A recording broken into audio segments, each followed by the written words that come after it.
시작해. 사실 제가 모시고 있는 아까 비서실장이라고 이야기도 이제 말씀을 드렸는데, 제가 9년 전에 여기 있는 우리 박한진 총장님으로부터 이 신무수석 교육을 받았습니다. 그때 총책임자 역할을 하시면서 그때 배우고 한 것들이 그 지금까지도 잊혀지지 않고 항상 생각나는 분이 지금 박한진 총장님이십니다. 그래서 오늘 뭐 시간을 특별히 좀 내달라고 해서 2시간을 이제 좀 받았습니다. 그래서 이 2시간 동안 좋은 그런 내용을 여러분들도 저와 같은 마음으로 이렇게 하면은 굉장히 앞으로 행정사업을 하는데 큰 힘이 되고 도움이 될 겁니다. 그리고 이런 인연을 관계로 해서 여러분들이 행정사 분야에서는 최고의 어르신입니다. 최고 일을 많이 하신 분이니까 또 협회를 포함해서 전부 다 이렇게 관할하고 있는 그런 총장님이시기 때문에 큰 힘이 될 수 있을 것입니다. 그러면 저는 여기서 이제 물러나겠습니다. 총장님, 고생해 주십시오. 말투면이 없어가지고 미리 좀 소개하라고. 정식으로 인사드리겠습니다. 여러분 반갑습니다. 마틴 부거라고 하는 유명한 시인이 있죠.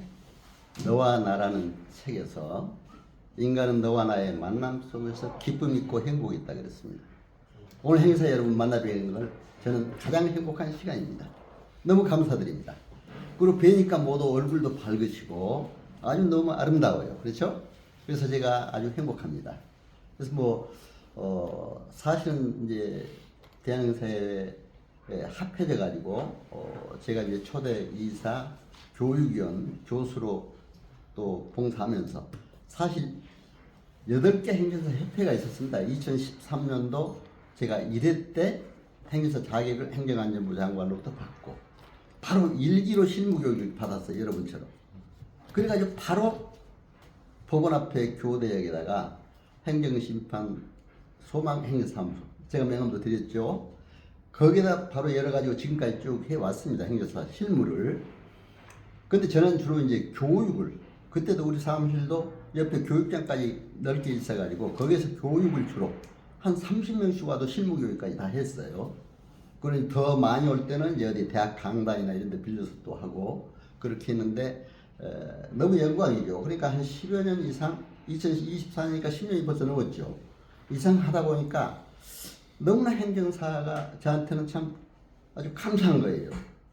저도 사실 부족하지만 공직의 사무관으로 출발해서 서기관 하다가 석박사 해가지고 마침 서울대 행정대학원은 사무관급 이상만 응시 자격을 주니까 또 거기에 이제 석사를 들어가가지고 야간부에서 석사를 받고 나니까 그래서 박사까지 딱 합격을 했는데 박사는 낮에 풀로 놀면서 해야 된다고 그러더라고요. 근데 제가 그때 공직에 이제 서기관으로 승진했을 때니까 어디 뭐 서기관은 또 뭐잖아요. 과장급 실장 그때 중앙정부 부서에. 그러니까 뭐 낮에 놀 수도 없고 그렇다고 위탁교육 받을 수도 없고 그래서 당국대학에 와서 박사학위를 받았습니다. 그러니까 바로 교수로 또 오라고 그러더라고요. 대학에서 법정대학에. 그래서 법정대학 교수로 있다가 이제 은퇴하고 마침 요즘에 정보화 시대 사이버 대학이 한 20개 대학이 정책적으로 만들었어요. 온라인 시대. 그래서 제가 이제 사이버 대에서 불러가지고 총장으로 또 봉사를 하다가 은퇴하고 나오자마자 이 행정사 제도가 생겼어요. 이것도 행정사를 연결시켜주는 거예요. 그렇죠? 근데 교수나 물론 국공립대학 교수나 총장은 행정사 자격이 주어집니다. 국공립대 총장들도 저한테 교육도 많이 해서 받았어요. 장차관들도 여러 번 받았지만 그래서 이제 받았는데 그렇다고 제가 뭐 총장 뭐 장차관이 꼭 높다는 게 아니에요. 여러분 다 섬기는 직입니다. 그렇죠? 국민을 섬기는 직이잖아요. 여러분 고위에 계신 분도 계시고 또 시험 출신도 계시고 그러나 믿어요. 그렇죠?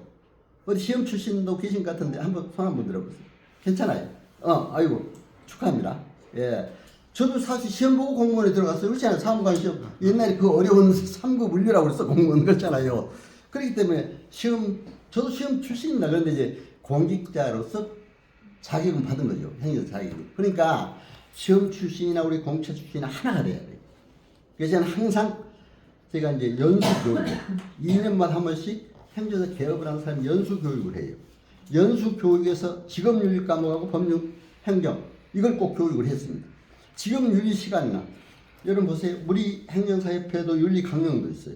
윤리 규정도 있고 행사 법에도 윤리에 관한 게 나옵니다. 근데 각 전문 자격사들이 변호사, 행정사, 세무사, 회계사, 공인중개사 뭐 전부 윤리 강령이 있어요. 그 안에 다 그걸 연구해가지고 우리 행정사에서 발표 얘기해서 강의를. 그러니까 그 윤리에 보면 신의 성실의 원칙을 지켜야 돼. 그렇죠. 신에 따라서 성실하게 국민을 섬겨야 된다 그러잖아요. 권리를 남용하지 말아라. 그렇죠? 법에 합당하게 법치행정. 그런 얘기들이 다 나옵니다. 윤리 규정에.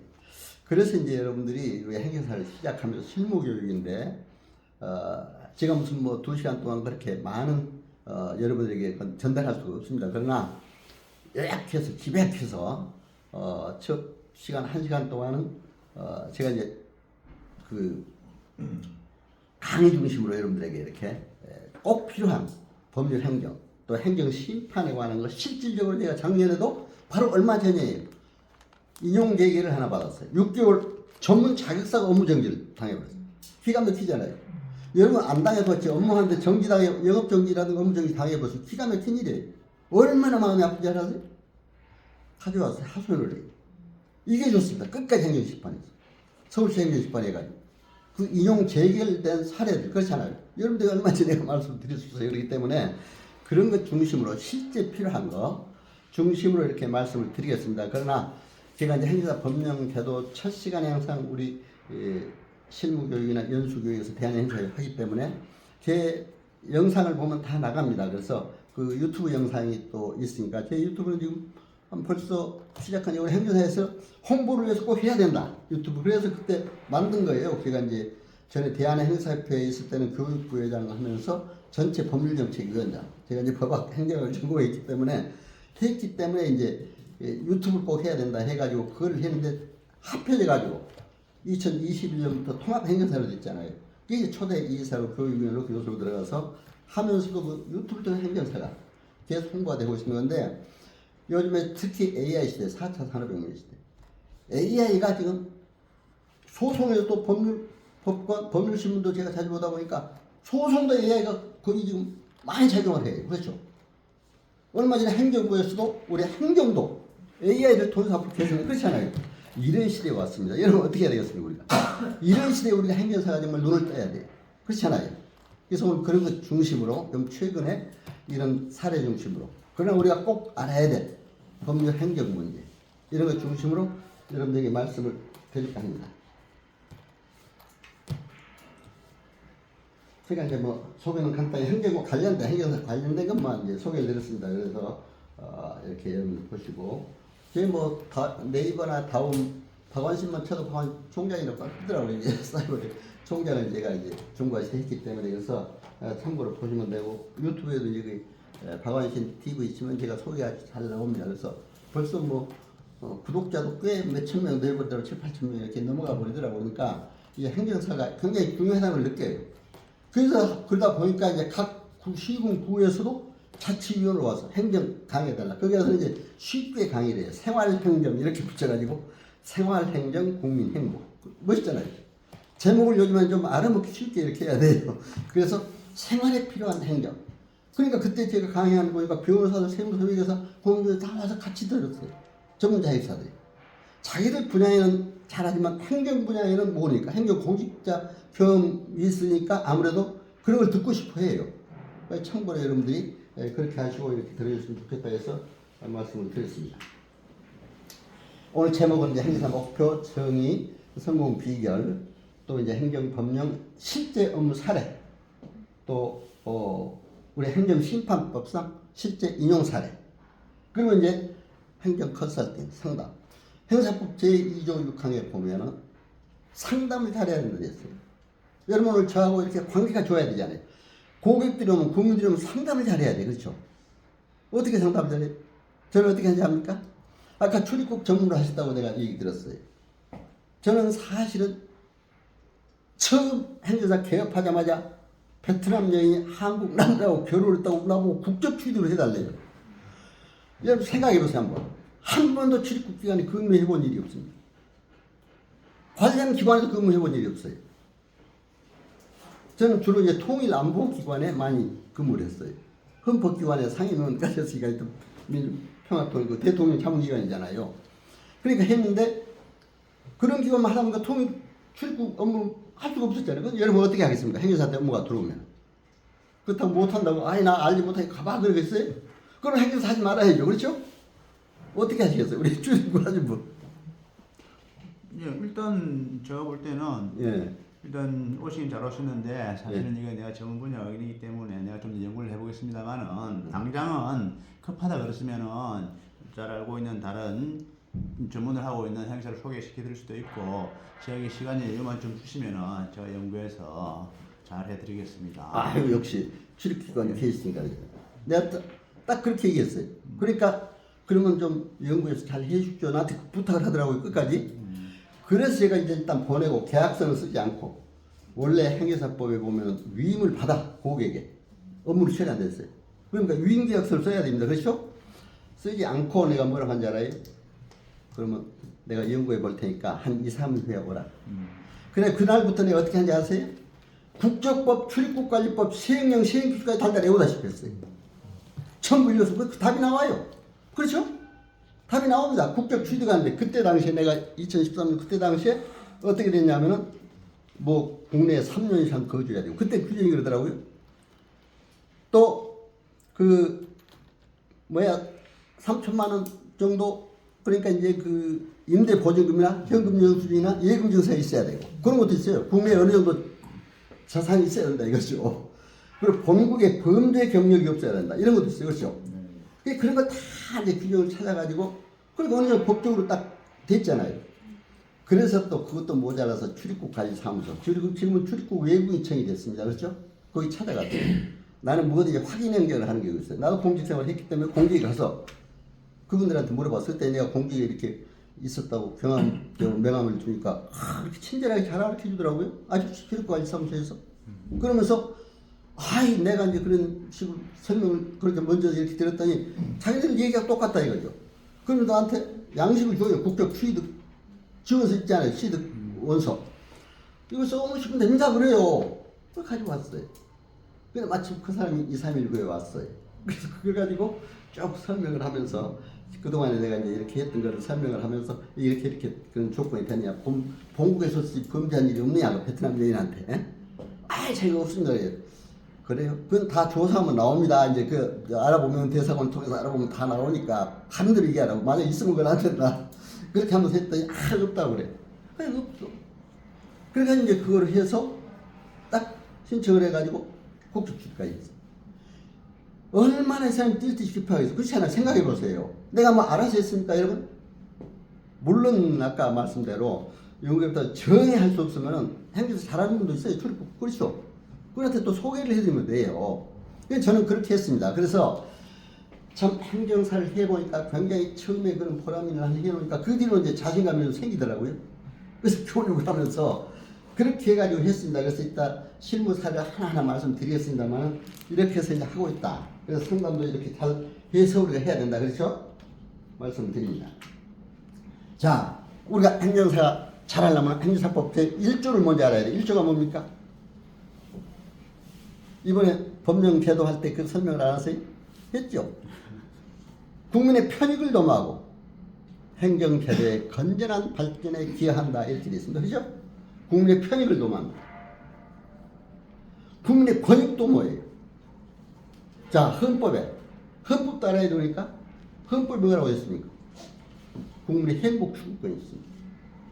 행정기본법이나 행정행위하는 법의 전부 목적이 뭐라고 했어요? 국민 권익보호가요. 그렇죠? 국민의 권익보호가 우선이라는 걸 우리 항상 알아야 돼요. 편익보호. 목적을 실현해야 되잖아요. 그러니까 이런 목적 실현에 우리가 항상 가지고 업무를 뭔지 그렇잖아요. 어떤 목적이 있어야 돼요. 목표가 있어야 되고. 그렇게 해야 됩니다. 그런데 이제 이렇게 해서 행정사업 성공하려면 성공의 4대 요소가 있는데 이건 제가 한 얘기가 아니고 하버드대학 교수들이 연구해 놓은 겁니다. 지능지수가 높아야 되고 기술이 있어야 되고 지식이 있어야 되고 자세가 있어야 되는데 자세가 성공의 97%라고 했습니다. 대단하죠. 그래 내가 여러분들이 윤리 문제, 자세 문제가 중요하다. 국민들한테 자세가 바르게 보여야 돼. 신뢰성을 줘야 돼. 뭐 우리 공직자들은 비교적 신뢰해줍니다. 시험 출신이나 그렇죠? 그러나 만약에 어떻게 사기칠 사람을 갖고 해보면 안 되잖아요. 그렇죠? 자세 중요하다. 그리고 우리가 행정사도 항상 기쁨과 감사를 해야 된다.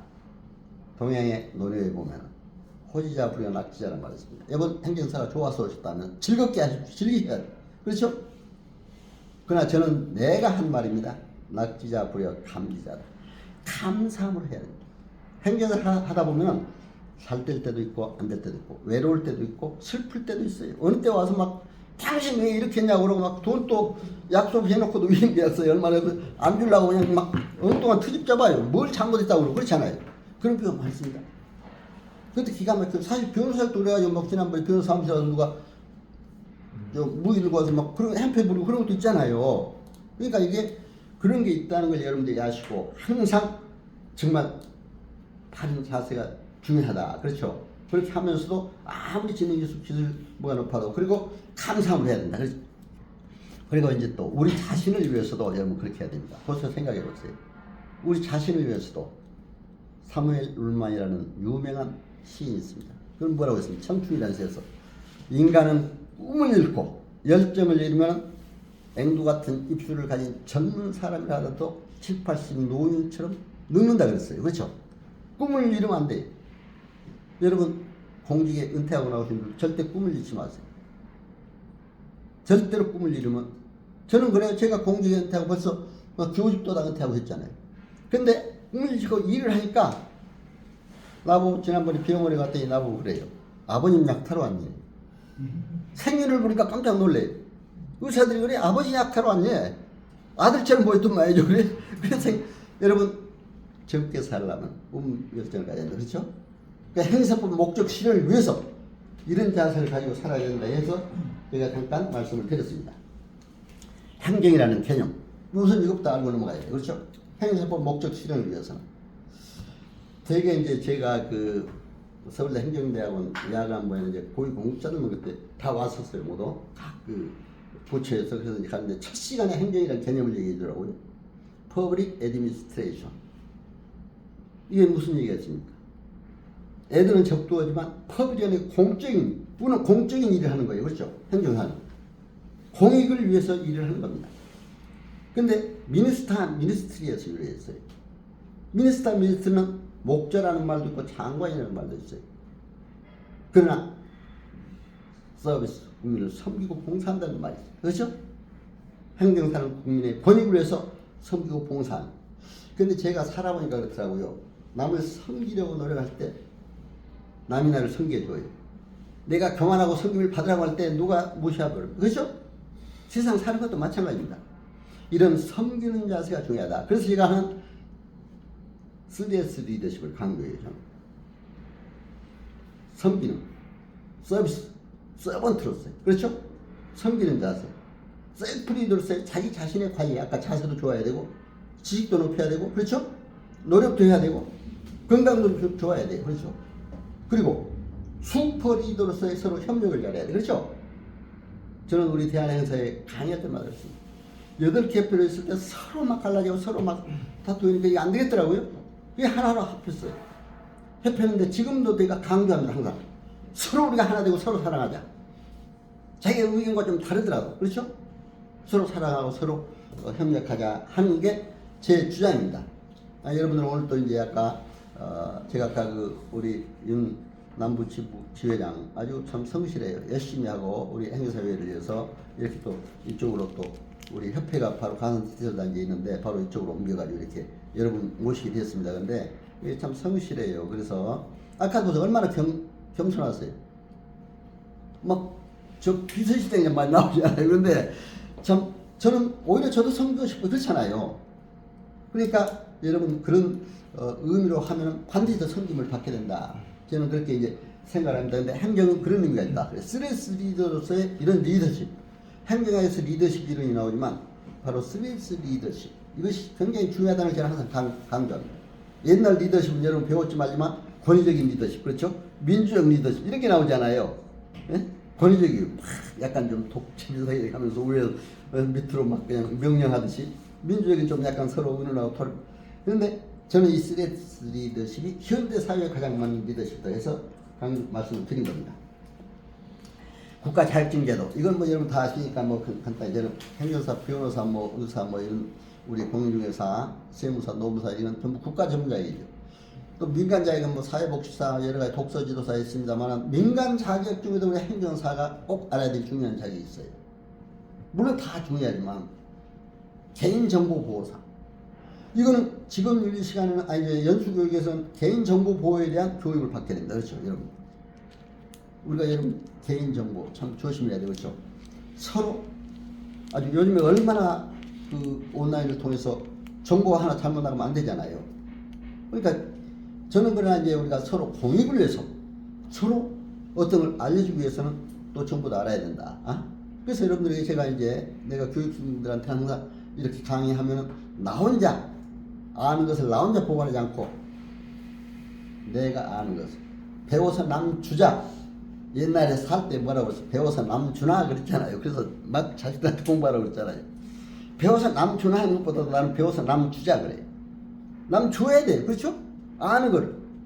그러기 위해서 사실은 여러분들 이게 교육받으신 분들한테는 제가 이제 그렇게 영상도 제공해 드린 겁니다. 그런 목적으로. 또 그러면서 행정사도 알려주고. 그렇죠? 그러니까 이제 여러분 참고로 아시고 이렇게 좀 고맙겠다는 생각이 듭니다. 행사 분류 이거는 뭐 여러분들 되지만 그러니까 일반 행사, 그 회사 행사, 뭐 그리고 번역 행사 우리 행사 법상 나온 거니까 이렇게 뭐 여러분 참고로 하시고 우리 보통 일반 행사죠. 여기 혹시 회사 하나 있어요? 이거 번역 행사가? 그건 또 별도로 또 교육을 합니다. 그렇죠? 그러니까 저는 회사 행사도 뭐 교수 자문회를 해주고 같이 하고 있어요. 우리나라 3명이 받으니까 그렇죠? 그리고 외국 번역 행사도 다문화시대니까 아주 번역이 필요해요. 그냥 번역 행사들하고 저는 같이 거기서 또 모임을 갖고 하고 있습니다. 저는 같이 화합을 항상 강조하다 보니까 그렇게 하고 있다 하는 것을 여러분 참고로 하시고 해주면 되겠습니다. 근데 이제 우리 행정사가 지금 뭐 이건 아주 지금 그 작년 말 현재로 2023년 말 현재로 지금 이 상당히 43만 시대가 넘었죠. 그렇죠? 우리 행정사 수가 이렇게 늘었습니다. 그런데 이제 일본에 제가 행정사 제도를 연구하러 실질적으로 일본 총무성 초청받아 갔었어요. 그 갔다 온 내용을 국회에서 발표가 있습니다. 여러 가지 제도에 대해서 법제도. 그런데 일본은 5만 몇천 명 돼요. 우리보다 훨씬 많아요. 물론 이제 대업행정한 사람이 만여 명 된다고 그럽니다. 근데 그건 그렇게 많아요. 많으니까 인구 대비해서 굉장히 거기는 우리보다 훨씬 많은 거예요. 근데 우리는 근데 이제 많이 교육을 받지만 개업은 그렇게 안 하더라고요, 별로. 지금 한 43만이면 얼마 그렇죠? 개업은 한 10,000여 명 정도니까, 참 얼마 안 한 거죠, 사실은. 일본 5만 6천만, 5만 몇천 명 되니까, 물론 인구가 일본이 우리보다 많지만, 뭐, 거기는 2억 몇천이니까 우리보다 많지만, 그러나 그 비율로, 인구 비율로 따져도 거기는 3,000명당 한 명꼴이에요. 우리도 3,000명당 한 명이라고 해도 17,000명이 돼야 돼요. 아직도 모자라잖아요. 그러니까, 참고로 영어도 아시고 이런 걸 이렇게 보시라 해서 말씀드렸습니다. 그래서 이제 이번에 합격자 참고로 내가 넣어드렸고 행사 배정에 중요한 거 이거는 이제 여러분들이 참고로 몇 가지만 이제 다 아니까 뭐 이번에 법령 제도 시간에 했을 테니까 이건 뭐 집회 안 하겠습니다. 다만 내가 근무하는 자리에 1년 이내 그 업무는 하지 못했던 건 아니죠, 법상. 예. 그러니까 이제 우리 전관 예우 규정이라고 해가지고 그렇게 하고 있잖아요. 그러니까 참고로 하시고 행사 준수사항 이렇게 이제 나오고 있습니다. 행사법 주요 내용 아까 1조는 설명을 들었고 2조의 업무 내용이 다 나오잖아요. 2조의 업무 내용도 이번에 배웠으라 믿어요. 그러나 이제 업무 내용에 가서는 2조에 관련된 업무 주요한 업무들이 이제 쭉 여기에 나옵니다. 출입관리 행정 이제 우리 행사 많이 하는 업무 바로 출입국 제일 먼저 나오네요. 또 예, 출입관리 행정, 행정심판 권리부재 그렇죠? 국가유공자 또 우리 그 아까 남부지회장 아주 국가유공자의 또 전문이에요. 그렇죠? 또 사실조사, 고통조사, 부동산 손실보상 또 토지보상 문제도 여러분들이 또 실습을 받을 거예요. 그렇죠? 저도 공인중개사 또 땄어요. 왜냐면 행정사다 보니까 다 필요하더라고요. 그 공인중개사 자격을 받아놓으니까 또 부동산 문제가 하기가 쉬워요. 그렇죠? 토지보상. 경영 컨설팅 자격도 가지고 있어요. 경영지도사. 근데 그거 하다 보니까 컨설팅 상담. 국제적인 컨설팅이 돼버렸잖아요. 지금. 변호사를 또니까 컨설팅이라는 용어를 써요. 공인중개사도 컨설팅이라는 용어를 쓰잖아요. 그러니까 이게 참 중요하다 해서 말씀드립니다. 법인화가 또 권리금융 이런 게 이제 중요하다 해서 말씀드립니다. 그래서 이렇게 이런 중요한 업무들이 있다. 아까 우리 이제 거기에 행정사 법상은 보면 민원행정에 관한 거 사실 서류 제출하고 근데 그런 잘못하면 어떻게 그것만 보다 보면 꼭 옛날에 대서 업무 그렇죠. 그렇게 볼 수. 그런데 이제는 대서 업무를 떠나서 하나 이렇게 우리 국민 권익을 위해서 크게 해야 될 일들이 많다. 그렇죠. 참고로 여러분들 이렇게 말씀을 드립니다. 그렇다면 여러분들이 딱 보면 이걸 법을 알아야 돼. 아까 내가 출입국 업무 처음 맡았을 때 출입국 알고 국적법을 봤다고 그랬잖아요. 시행령 시행규칙에 가지고 보니까 답이 나오더라 그랬잖아요. 그러니까 이 법을 꼭 아셔야 돼. 그렇죠? 이런 거는 내가 이제 영상으로 보내줄 테니까 이 자료도 이제 이렇게 이런 거 보시면은 이 국가유공자 예우 및 지원에 관한 법입니다. 딱 그 법을 알고 이 법을 봐야 됩니다. 또 영업정지, 취소구제. 이건 공중인증법, 식품인증법 여러 가지 청소보법. 왜냐하면 술을 팔았다고 걸리는 경우가 있잖아요. 그러니까 영업정지 당한 경우가 있잖아요. 근데 지난번에 정부에서 그걸 발표를 하더라고요. 앞으로 함부로 영업정지 시키지 말아라. 그렇죠? 저도 그런 걸 왔었어요. 수십억씩 매출을 당한 사람이 영업정지 당해가지고 왔어요. 또 그런 영업한 사람이. 근데 그 사람이 해주려고 보니까 자기가 보수를 얼마나 줄 테니까 처리해달라고. 딱 보니까 심판은 행정처분이 있은 날로부터 180일 내. 그렇죠? 있음을 안 날로부터 90일 내에 하도록 되어 있어요. 그런데 그 기간이 한 2, 3일밖에 안 남았어요. 그런데 2, 3일 동안에 여러분 행정심판서를 다 쓰고 해서 내일 자신 있으면 그걸 맡아도 돼요. 그런데 잘못 맡았다가는 못 해주면은 맡았다가 못 해줘가지고 그게 각하처분이 되거나 잘못돼 버리면은 오히려 그 사람이 손해배상이 들어와요. 그렇죠? 잘못하면 그럴 수도 있습니다. 그러니까 그런 걸 여러분이 참 조심해야 돼. 나는 행정심판 써보니까 정성껏 쓰려면 2, 3일 걸려. 2, 3일. 팔꿈치까지 안 잡으면 썼어요. 사실. 작년에 내가 전문 자격증에 대한 걸 받아가지고 그렇죠? 그러니까 참고로 여러분들이 아시고 이렇게 해야 된다. 그리고 이제 학교 폭력에 관한 업무. 요즘에 학교 폭력도 많아요. 그러니까 이제 요즘에 학교 폭력이 얼마나 많아요. 요즘 학교 문제. 그렇죠? 이런 것도 저는 많이 왔었어요. 그래서 어느 때는 학교 폭력이 들어왔는데 피해자가 막 자기가 이렇게 당해서 억울하다고 하는데 또 가해자도 왔어요. 막 해달라고. 그런데 어떻게 해야 됩니까? 양 당사자 거를 행정사법상 못 받게 돼 있어요. 근데 어때? 어느 때는 받을 수 있어요. 동의가 있을 때. 그렇죠? 서로 동의가 있을 때. 그래서 서로 동의하에서 받아가지고 화해를 시켜버렸어요. 그렇죠? 그러니까 딱 잘 끝났어요. 그러니까 여러분 그런 거는 가능합니다. 그러니까 우리가 행정사법을 알고 이런 걸 해야 된다. 그래서 말씀드리고 건축 불법 건축 건축법이라든가 또 부동산 토지 보상 문제는 이제 다음에 하실 테니까 하고 공시가격 조정 문제 이런 것도 부동산에 관련된 문제인데 저는 아파트 동대표들이 나한테 쭉 찾아왔어요. 동대표들이 공시가격이 한참 올라갈 때 종부세가 많이 나온다 이거 빨리 내려고 내려달래. 행정사가 내릴 자격은 없습니다. 그러나 우리가 민원 행정을 통해서 하여튼 노력을 해보겠습니다. 그래가지고 그 대신 내가 이걸 조사를 해봐라. 주변 아파트 시세 공시가격과 여러분 아파트가 공시가격이 어떻게 차이가 나는가. 그걸 다 수입을 다 조사해 왔어요. 조사할 때 진짜 주변보다는 더 높더라고요. 조금.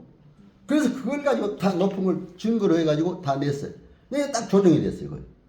그러니까 뛸 듯이 기뻐하면서 나한테 보수도 두둑이 가져왔어. 그렇죠? 내가 보수는 여러분 행정사는 보수 규정이 없습니다. 공인중개사는 딱 나와요. 몇 프로. 그렇죠? 보수 규정이 없습니다. 그러니까 보수에 대해서 얼마다 하는 것보다도 그 사건에 따라 달라요. 예를 들면 영업정지도 월 매출액이 몇십억짜리인 거는 더 많이 받아야 돼요.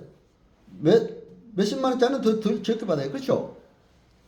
그러니까 그런 게 있다 해서 그건 이제 당사자의 합의해서 잘 받아야 돼요. 그러니까 꼭 얼마다 이런 거 못 받아요. 그러나 이제 내용 증명 같은 거는 대개 보면 어디 전철역도 지난번에 가서 보니까 한 건에 5만 원 받는다, 10만 원 받는다, 우리 사무실로 오라 막 이런 게 많아요. 그렇죠? 근데 너무 염가 경쟁을 해도 안 됩니다. 우리 전문 자격사들은. 그렇죠? 행정사들은 전문 자격사인데 국가 전문 자격사인데 염가 경쟁을 해서는 절대 안 돼요. 그것도 행정사법 위반입니다. 내가 싸게 하니까 나한테로 와라. 그렇죠? 그게 안 되잖아요. 그것도 행정사법 위반이에요. 그러니까 여러분이 전반적으로 이 법을 아시고 하면은 괜찮다. 그러나 우리가 권위 있게 하려면 좀 어느 정도 받을 건 받아야죠. 그렇죠? 그러나 저는 사실 내용 증명 하나 썼는데도 꽤 많이 받았어. 봉투를 두 많이 가졌어. 내가 얼마나 정확하게 얘기는 않겠습니다만 어떤 내용 증명이냐. 자기가 학원, 서울의 대치동에서 학원을 경영하는데 학원이 대치동 학원이면 서울대, 고대, 연대 다 간다는 그런 학원이잖아요. 그때 인류대학 간다는데 학원을 하는데 영업정지당했으면 얼마나 기가 막혔어요. 왜 정지당해야 되냐 했더니 월급을 직원들한테 몇 달 안 줬더니 그 사람들 고발해가지고 노동부에서 영업정지 처음 경고가 나왔대요. 나보고 이거 어떻게 해야 되냐 이거예요. 그럼 그 원인이 뭐냐 했어요. 그랬더니 자기가 동업하는 사람이 있었는데 동업계 했는데 그 사람이 자기 직원들을 채우는데 화가 나니까 안 줘버렸다 이거지 월급을. 인간적으로 볼 때는 그런 건 하지 않아요. 그래도 주고 일단 법적으로 대응해야지 내가 그러면서 그러나 그 계약서가 있느냐 전부 가져봐라 나 전부 가져라고. 그 서류에서 내용 증명을 다 써줬습니다. 써가지고 노동부에 했어요. 제출했어요. 노동 심판에 들어갈 때는 우리가 하면 안 됩니다. 노무사가 해야 되고 그건 노무사법 위반이 돼요. 잘못하면. 그렇죠? 그러니까 그건 안 돼요. 예를 들면 계약서도 공인중개사 계약서, 매매계약서나 임대차 계약서를 단순히 써주는 건 써줄 수 있어요.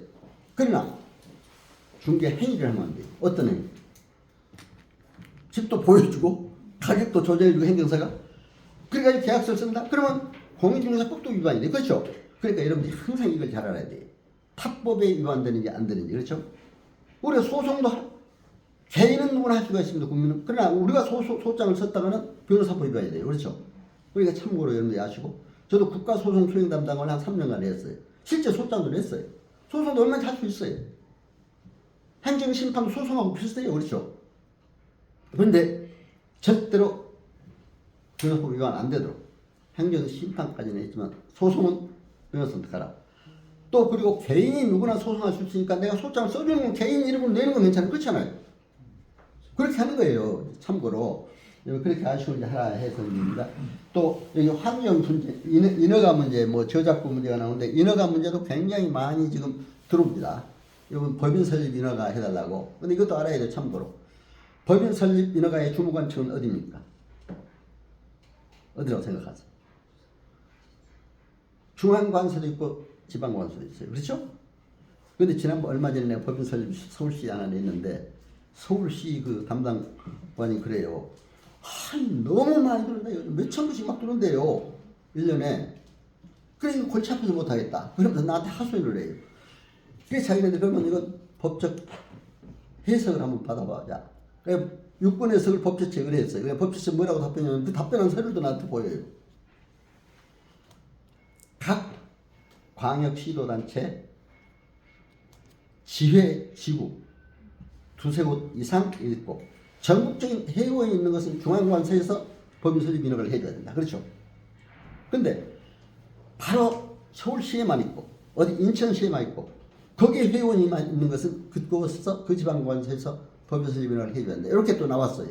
여러분 그런 것도 이제 우리가 법적으로 항상 변화된 것도 알아야 돼요. 그렇죠? 그렇게 설명을 해주니까 그게 서울시 공무원하고 내가 잘 조정을 해가지고 그걸 다 했어요. 그러니까 이런 경우도 있다. 환경분쟁 문제도 연습 보세요. 제가 환경분쟁 조정위원회도 가봤어요. 행정사들은 안 가보면 다 알아야 됩니다. 근데 거기서 어떤 문제가 나오냐 했더니 서울시 주변 도시에 아파트를 짓는데 그 아파트에서 짓는데 소음이 나니까 가축들이 옆에 축사에서 가축들이 다 죽어나는데 소들이 그런 모양이죠. 소리가 쓰이면 죽어나왔대. 그러니까 그걸 이제 환경부로 환경분쟁 조정을 신청한 거예요. 그래서 우리가 그 분쟁 조정에 갔어요. 그래서 이제 그것도 일리가 있다. 근데 저는 또 반대 입장이었어요. 하도 축사에서 냄새가 나니까 바람 불면 아파트 사람들이 못 살겠다고 하는데 이렇게 또 들어온 것도 그렇지 않아요. 이런 것도 있는데 이것도 조정을 해줘야 그렇지 않아요. 그러니까 우리는 한 면만 보면 안 됩니다. 행정사들은 굉장히 폭이 넓어요. 사실 행정사들이니까 행정사에 관련된 법이 여러분 국가 법령이 몇 개인지 압니까? 한번 참고로 5,000여 가지가 5,000여 가지 중에 4,600여 가지가 행정에 관한 법이에요. 근데 4,600여 가지가 그러니까 우리가 행정사무가 얼마나 많습니까? 그렇죠? 4,600여 가지 행정에 관한 법을 총칙적 개념으로 하나로 만드는 법이 무슨 법이에요? 예? 행정기본법이잖아요. 이번에 법령 제도 시간에 혹시 그런 얘기 안 하셨습니까? 기본소양교육 시간에? 저는 그러니까 다 행정기본법, 민법의 총칙이 있잖아요. 민법의 총칙과 같은 행정기본법은 행정법의 총칙이에요. 민법의 총칙 있고 물법이 있고 채권법, 친족상속법 다 있잖아요. 저도 사법고 시험을 들어가지고 민법을 달달이 외워서 배우는데 그렇게 공부하니까 행정사들 필요해요. 왜 민법이 필요한지 아세요? 법인 설립 인허가. 여러분 공익법인, 비영리법인은 민법 적용이 됩니다. 그렇죠? 아시죠? 민법을 적용받습니다. 민법이 뭐라고 되어 있어요? 공익법인, 비영리법인 설립 인허가는 행정관청의 허가를 얻어 설립한다 그랬죠. 행정관청의 허가.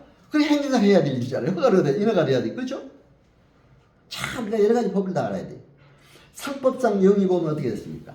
주식회사, 한명회사, 합자회사, 유한회사. 어떻게 해서 설립이 돼요?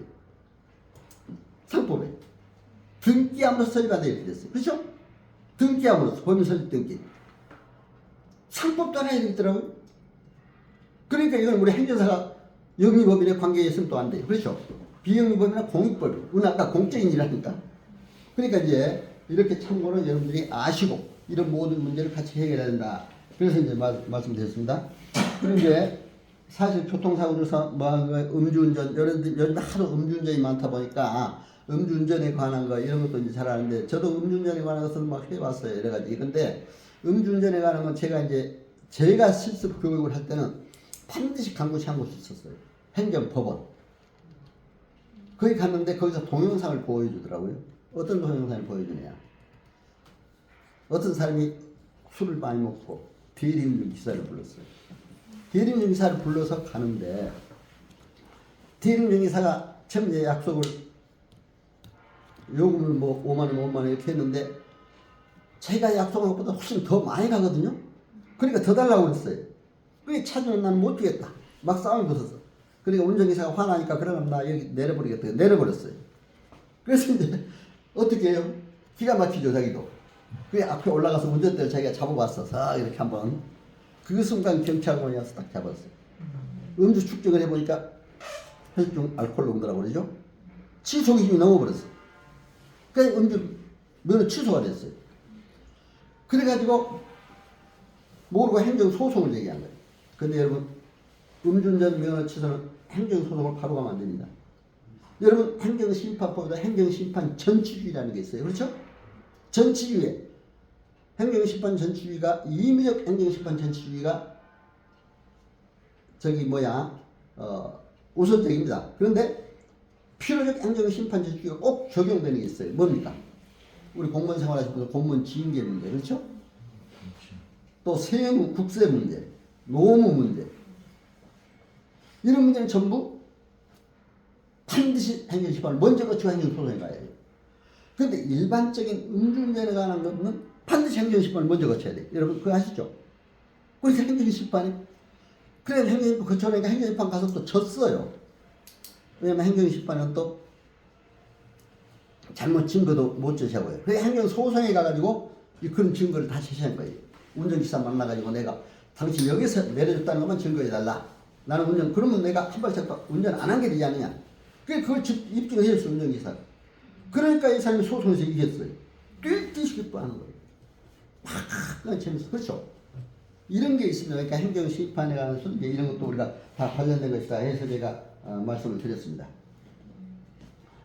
그리고 이제 헌법상 저작권보, 이것도 여러분 참 필요해요. 요즘 이제 이따가 조금 이따 홍보 문제 할 때 요즘 AI 시대니까 그런데 요즘에 저작권이 상당히 우리 행정사들이 많이 합니다. 음악 저작권 등록도 많이 해주고 또 미술 저작권, 사진 저작권, 그렇죠? 뭐 이런 저작권 등록 많이 해요. 저도 많이 했습니다. 또 돈도 꽤 들어와요. 그렇죠? 행정사 할 일이 왜 행정사 할 일입니까? 저작권 등록은 예를 들면 음악 저작권 하나를 보더라도 바로 문화체육관광부 소속의 음악 저작권 협회가 그러니까 국가 소속이잖아요. 공공단체잖아요. 그렇게 행정사가 할 일인 거예요. 근데 저는 왜 이제 그때 갑자기 관계하게 됐냐면은 제가 행정사를 하다 보니까 저한테 법인 설립을 가수협회에서 법인 설립 하나 해달래요. 가수에 뽑아 있는 우리 행사 해줘야 되잖아요. 갔어요. 그래서 나보고 이제 자기 임원들 우선 그 이사 될 사람들 모아놓고 있을 때가 나보고 30분간 설명을 좀 해달래. 법인 설립을 어떻게 하는가. 쭉 설명해서 정관을 작성하고 이사장 선임하고 이사 선임하고 또 임원들을 어떻게 하고 또 총회는 어떻게 해서 해야 된다는 걸 잘 설명을 해요. 그때 그걸 한 30분 설명했을 때 그 녹화를 해가지고 자기는 영상에 또 올려서 막 홍보하더라고요. 자기들이. 그랬어요. 근데 나보고 이렇게 하고 나니까 그럼 기왕에 이 가수 옆에 오셨으니까 행정사님이 또 교수님이 노래 한 곡을 불러주면 자기네들 힘이 나겠다 그러더라고요. 가수들이. 나보고 노래를 갑자기 불러달래요. 이 세상에 이게 참 행정사다 보니까 별걸 다 여러분 노래도 불러달라는 게 있어요? 그거 어떻게 해요? 그때 또 안 부르면 안 되잖아요. 불러줬어요. 그때 어머님이 돌아가신 바로 직후였기 때문에 어머님의 손을 놓고 비 내리는 콩오려 딱 불렀어요. 그랬더니 막 힘이 난다고 자기들 영상까지 또 올려서 내 유튜브에 초창기 올라가 있습니다. 나 지금 별일을 나의 행위사 하다 보니까 그렇죠? 그러다 보니까 저작권에 내가 저작권에 관심을 갖다 보니까 마침 제가 이건 뭐 제 얘기라고 생각하지만 이게 행정사에 관련된 거이기 때문에 이제 문단에 아까 이제 법률 행정만 전공하다 보니까 딱딱하니까 내가 시 문단, 수필 문단까지 등단해서 시집을 그러니까 대학 교과서를 한 20여 권 내가지고 이제 전부 교재로 법률 행정 교재도 이제 채택이 되고 사용이 됐습니다만은 시집 수필도 한 10여 권 작성했는데 그게 그림국영사학관 최영섭 선생이 그걸 보고 12곡을 작곡해 줬어요. 내 걸. 그리고 비둘기 작곡했던 김기우 씨가 한 3곡, 그리고 15곡이 음악 저작권이 실제 등록이 돼 있어요. 그러니까 그게 다른 사람 등록하는 거는 또 거기서 뭐 행정사 뭐 수임료를 받지만 또 내 거는 거기 또 저작권료가 나오더라 그렇잖아요. 근데 그게 법률 행정학계 그런 유튜브로도 이런 영상으로 나가니까 음악 그게 다 유명한 성악가들이 예술의 전당, 세종문화회관, KBS 아토 이런 중요한 곳에서 성악가들이 또 가수들이 불려나갔어요. 그러니까 이게 저작권을 하다 보니까 행사 하다 보니까 그런 것까지 하게 된 거예요. 그러니까 여러분들 자기가 가지고 있는 탤런트, 재능을 최대한 발휘할 수 있는 행사하면서 그렇죠? 행사가 얼마나 다양해요. 요즘 정부 부처만 보더라도 알잖아요. 내가 법령 제도 이해할 때는 이 사회교육 시간은 정부 부처도 딱 소개합니다. 얼마나 많아요. 재정경제부서, 외교부서, 통일안보부서, 문화 그렇죠. 관광체육부서, 보건복지부서 없는 게 없잖아요. 다양하잖아요. 행정이라는 게. 그렇기 때문에 여러분 참고로 이렇게 아시고 해야 된다. 그래서 저작권 문제도 잠깐 말씀을 드렸습니다. 그래서 이제 이런 등록도 어떻게 해야 된다. 그리고 행정사도 지금 내가 보통 얘기한 게 지금 다 설명이 됐습니다. 그리고 여러분 뭐 개인정보 보호에서 비밀보호를 해야 된다 이런 것도 다 말씀드렸고 윤리자세도 내가 지금까지 한꺼번에 다 말씀드렸습니다. 그리고 이제 이런 여러분들 행정사업자에 성공하려면 4A 파일을 세입하지 마. 절대로 모험을 하지 말아라. 아까 얼마나 수임료 줄 테니까 이걸 해달라, 처리해달라. 해주면 안 돼. 그리고 내가 공직에 끝나고 나오니까 또 고위직을 하다 나오면 다 어디서 막 어디 뭘로 와달라, 회장으로 와달라, 사장으로 와달라, 뭐 해다 해요. 그런데 일치 안 갔습니다. 잘못 갔다가는요, 그 사람이 책임을 지니까. 그게 안 돼요. 뭐 보험금 몇 편 준다고 해서 갔다. 나는 안 간다. 그 행정사를 하니까 너무 좋아요. 그렇죠? 그렇게 했는데 절대로 어떤 모험을 하지 마라. 애드벤처 얼로간스 교만하지 마라. 아까 겸손하라고 그랬잖아요. 성기라고 그랬잖아요. 그리고 애들터리 절대로 어떤 성적 요즘에 얼마나 성폭력 그런 게 많아요. 그렇죠? 이런 거 조심하면 반드시 성공할 수 있다. 이렇게 나옵니다. 그러니까 이것도 하버드에서 연구한 내용들에 대해서 제가 잠깐 소개했습니다. 일본 행사에도 아까 잠깐 했습니다. 일본에도 이제 이렇게 가서 국회에서 발표한 게 있어서 제가 원문을 그대로 일본은 함으로 되어 있으니까 금방 저희가 알아보겠더라고요. 그래서 이렇게 이제 됐습니다. 그리고 이제 그 행정사 법률연구소는 지금까지도 이제 아까 이제 헌법이나 법률 모든 걸 거의 관련된 걸 해야 된다 하는 걸 이제 제가 말씀을 드렸고요. 알아야 할 주요 법령은 헌법도 우리가 아까 알아야 된다. 헌법이 아까 이제 그런 걸 다 설명을 드렸기 때문에 제가 이제 다음에 드리면 민법도 아까 알아야 그렇지 않아요? 설명을 다 드린 겁니다. 행정기본법 요거 원칙을 꼭 알아야 돼요. 여러분. 이거 행정심판 쓸 때 이 원칙은 꼭 필요해요. 자 뭡니까? 법치행정의 원칙, 반드시 법에 따라서 어떤 행정을 했는가. 예를 들면 행정 처분을 할 때는 되게 법에 따라서 한다고 하면서 한 가지 법에 따라서 해요. 예를 들면 뭐 세무사들이 그 세무사법에 위반했을 때 그 법만 가지고 어떻게 해요? 공인중개사들이 공인중개사법에 위반했다면 그 법에 따라 행정처분을 해요. 그렇죠? 변호사들이. 그러니까 오늘 그렇게 해서 행정처분 당한 걸 구제해 주려면 어떻게 해야 돼요?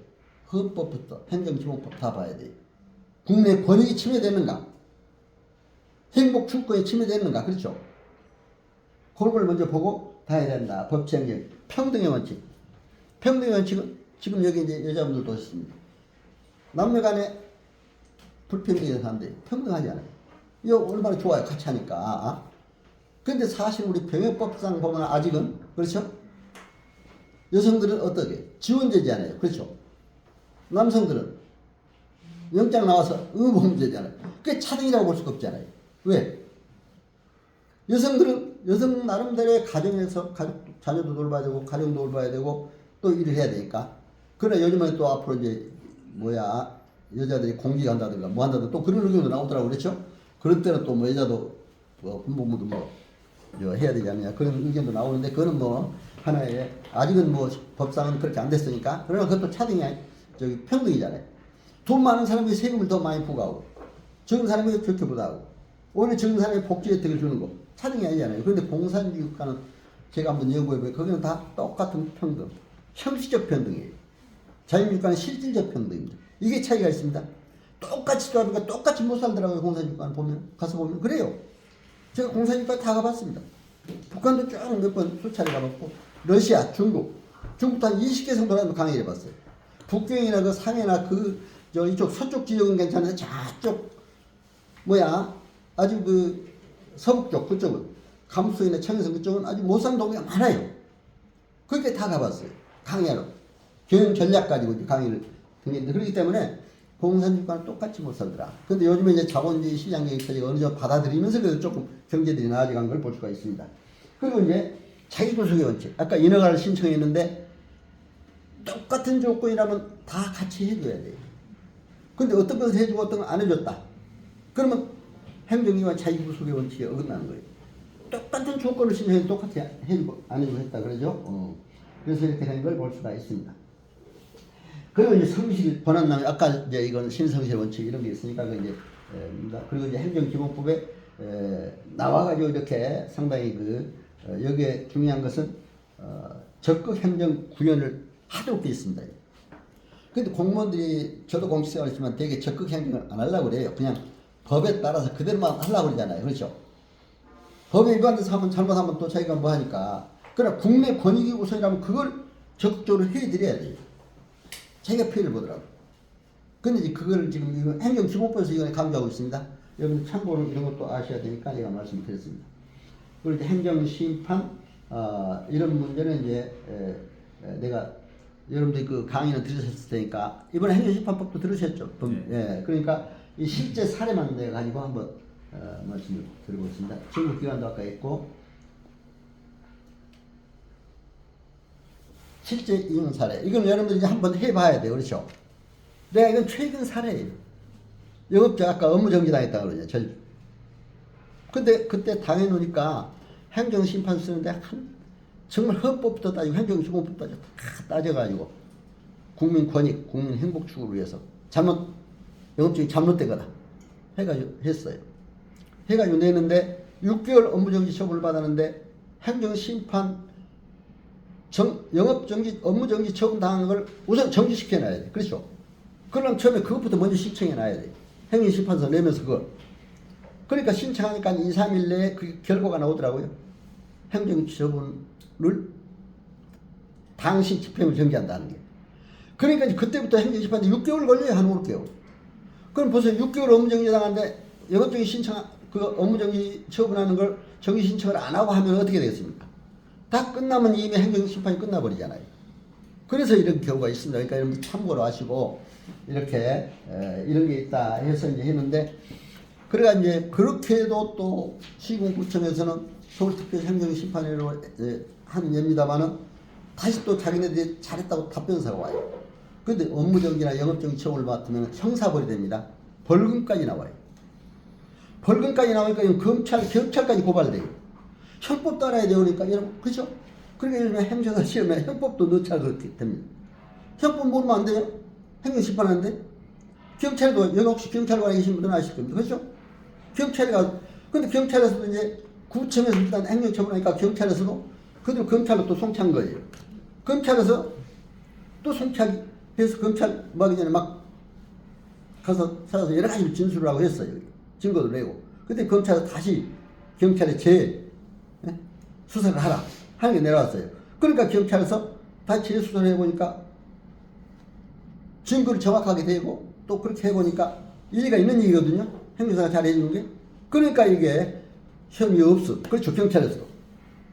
이렇게 나왔어요. 검찰에서 그렇게 나오고. 그렇게 나오니까 어떻게 돼요? 그래도 또 시군구청에서는 행정처분 내린 구청에서는 뭐라고 한지 알아요? 답변서에 형사벌과 행정벌은 다르니까 형사벌은 형사별대로 면제됐더라도 행정벌은 받아야 되는데 이렇게 또 나와요. 그래서 막 그냥 그게 또 강하게 형사벌에서 뭐가 되는데 왜 행정벌 국민의 권익을 먼저 생각하란 말이야. 형사벌이 그렇게 무혐의 이렇게 되는데 왜 그러느냐. 그러니까 이제 그렇게 결국 이겼어요. 그러니까 여러분 그런 경우도 있다는 것을 여러분 실제 사례를 들어서 내가 말씀을 드렸습니다. 그리고 이제 그 다음에 이제 아까 우리가 좀 늦게 시작해서 제가 이렇게 했습니다. 그래가지고 조금 이제 결론적으로 몇 가지 AI 시대 국민 상담 컨설팅 이런 걸 하고 요거는 이제 여러분들의 행정사가 하면 이제 처음에 그 행정사로서 이제 업무 신고를 해야 되잖아요. 여러분들이 오늘 이제 이번에 하면 수료증이 나와요. 서울시에서 받은 분은 서울특별시장 명의로. 그렇죠? 근데 혹시 업무 신고할 때 어떤 서류가 필요한지 아세요? 네? 첫째 행정사겠죠. 그렇죠? 실무교육 수료증. 맞아. 잘하시네. 또 계약서. 임대차 계약서도 있어야 되고 사진, 신분증. 응? 또 하나가 필요하겠어요. 뭐예요? 사업자 등록. 아니죠. 사업자 등록 업무 신고 나온 다음에 사업자 등록 하는 거고. 대한행사에 회원증이 있어요. 회원 등록했다는. 왜? 지금 행사법상 대한행사에 등록이 안 된 회원은 행사를 할 수 없습니다. 그 대한행사에 여러분 그걸 아셔야 돼. 그렇죠? 그렇게 해서 오늘 받으면 이렇게 해가지고 이제 업무 신고증이 피증이 나오면 그때 사업자 등록증 내가 세무서에 가는 거예요. 근데 어떤 분들은 사업자 등록 안 내고 뭐 하면 어떠냐 그러더라고요. 근데 사업자 등록 반드시 내고 해야지. 우리가 공무원들이 할 거 다 해야죠. 그렇죠? 그리고 세금 낼 거 다 내야죠. 부가가치도 내고. 그렇죠? 그러니까 이거 해야 된다. 그렇게 하고 저는 아까 저는 출입국 업무를 처음에 했기 때문에 일부러 출입국 교육을 대림동에 가면 그게 많더라고요. 교육기관이. 거기 가서 제가 120만 원씩 주고 한 몇 달 공부를 했어요. 토요일 날마다 가서. 아주 그냥 그랬더니 그게 수료증을 받으니까 법무부에서 출입국 관련 대행기관 등록증을 주더라고요. 등록증을. 근데 등록증을 줘서 지난번에 또 연수교육을 받으라고 해서 연수 받는데 거기는 대상이 변호사 행정사 이렇게 딱 나오더라고요. 변호사 행정사만 하게 되고 출입국 업무 그렇게 딱 나오더라고요. 연수교육 대상에도 보니까. 그래서 이게 변호사하고 행정사를 똑같이 이게 대행기관 하는구나. 그렇게 저는 참고를 알았습니다. 그렇게 해야지 이렇게 하고 있다는 걸 보고 알고 이제 이렇게 해서 다 하면은 우리 상담, 컨설팅을 잘해야 된다. 그렇죠. 그리고 여러분들이 이제 업무 처리부도 꼭 작성을 해야 돼요. 그런데 되게 몇 월 며칠 누가 와서 무슨 상담을 하고 보수는 얼마 받고 이런 것도 해놔야 됩니다. 근데 뭐 갑자기 구청에서 요구할 수도 있어요. 친구구청에서 달라. 그렇죠? 참고로 여러분들 이것도 이제 해야 된다 하는 걸 말씀드립니다. 그리고 사물 선정식 고려사항 저는 5층에 삽니다만 아무런 지장이 없어요. 요즘 인터넷 시대, 디지털 시대이기 때문에 5층에 샀든 6층에 샀든 여기는 지금 7층이잖아요. 그렇죠? 그게 없습니다. 온라인 시대이기 때문에 온라인 홍보를 잘 해야 된다 해서 이제 말씀드립니다. 특히 4차 산업혁명 시대 우리가 어떻게 요즘에 AI가 나오고 그러잖아요. 근데 4차 산업혁명의 특징들이 나오잖아요. 인공지능 AI 그렇죠? 또 정보통신기술 4차 인쇄술 3차 나노기술 인쇄술 이런 게 나옵니다. 근데 요즘에 AI가 완전히 모든 걸 지배를 해요. 행정도 법률도. 그래서 AI를 통한 이런 사례들을 제가 여기서 삶의 현장에서 AI가 지금 아주 현실화되고 있다. 그렇죠? 행정도 지금 AI로 지금 많이 지금 하고 있습니다. 아까도 얘기했잖아요. 법률 소송도 그렇고. 제가 유튜브 영상 제작하는데 신앙송을 하는데 AI 앱을 딱 깔고 하면은 그 영상 떠요. 말이. 그것도 발음을 정확하게 해야 돼요. 그렇죠? 떠요. 영상이. 그렇죠? 그럼 음악도 이렇게 음악을 부르면 노래가 가사가 뜹니다. 그렇죠? 옛날에도 그랬어요. 이런 시대더라고요. 영어로 해놓으면 영어로 떠요 또. 그렇죠? 중국어로 해놓으면 중국어로 떠요. 이런 시대입니다. 그러니까 우리 행사들이 이런 시대에 알아야 된다. 그래서 이제 원래 17, 18세기 때 이제 처음 어떤 이런 태동을 했지만 원래 이제 인공지능 이게 시작한 것은 1955년도 8월 30일 여기에 이제 그때 이런 사람들이 이걸 만들었다 해서 제가 그 내역을 잠깐 얘기했습니다만 지금 특히 컴퓨터와 함께 또 이런 인터넷 기술이 굉장히 발전하고 있다 해서 잠깐 말씀드렸습니다. 그래서 이게 AI 4차 산업 시대에 바로 우리 이런 것도 알아야 된다. 그러니까 저는 이때 바로 행정산업 체인지 에이전트가 된다. 창조적 변동력군이 된다. 이런 시대에 우리가 대비하는 그래 행정사들이 공부도 많이 해야 되겠더라고요. 그렇죠? 이런 시대에 대비해야 되잖아요. AI 시대. 참고로 여러분들 말씀드립니다. 그래서 국민 설득 이제 상담 마지막 이걸 하고 이제 저는 오늘 이걸 강의 끝내고 조금 쉬셨다가 또 이제 잠깐 이제 여러분들 질문 응답을 받으면서 또 다음에 이렇게 좀 하도록 하겠습니다. 그래서 보세요. 로고스적 설득 방법, 파토스 또 에토스 설득 방법이 있습니다. 이게 아리스토텔레스가 얘기한 거예요. 로고스는 지식이 있어야 돼. 행정사가. 그 분야의 전문가라는 지식을 보여줘야 돼. 그렇죠? 그 다음에 파토스, 감성에 호소할 수 있어야 돼. 음주운전 면허 취소당해 왔는데 구제해달라고 하는데 당신 말이야 술 먹지 말자 술 먹으면 되냐 막 이런 식으로 하면 안 되잖아. 물론 그럴 필요는 없겠지만 그렇죠? 얼마나 면허 취소당했으니 억울하겠느냐 당신 말이야 가족도 돌봐야 되고 운전해가지고 그렇죠? 이렇게 해주면 얼마나 그 사람이 위로가 되잖아요. 근데 가장 중요한 게 뭡니까? 에토스적 설득. 신뢰를 줘야 돼. 아까 신의 성실이 어떻게 되나 국민들에게 믿음을 줘야 돼. 신뢰를 줘야 돼.